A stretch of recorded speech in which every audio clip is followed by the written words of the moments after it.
बिजली, petrol, dollar काबू से बाहर, पाकिस्तान डिफॉल्ट की तरफ जा रहा है। शफाफ इंतखाबात ही बेहतरीन ऑप्शन। हुकूमत के खिलाफ नफरत बढ़ गई, लावा पका हुआ है। जब चाहूं लोगों को सड़कों पर निकाल सकता हूं। दबाव के लिए 2-3 आइडियाज पर काम जारी। इमरान खान की दुनिया न्यूज के मोतबर टॉक शो दुनिया कामरान खान के साथ में गुफ्तगू। कप्तान फ्री एंड फेयर इलेक्शन की शर्त पर हुकूमत से बातचीत पर रजामंद।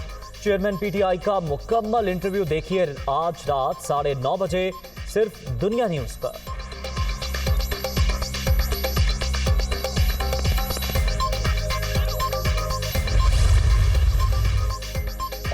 मॉनसून का नया स्पेल। कराची में बादल बरस पड़े। मुख्तलिफ इलाकों में तेज हवाओं के साथ मूसलाधार बारिश।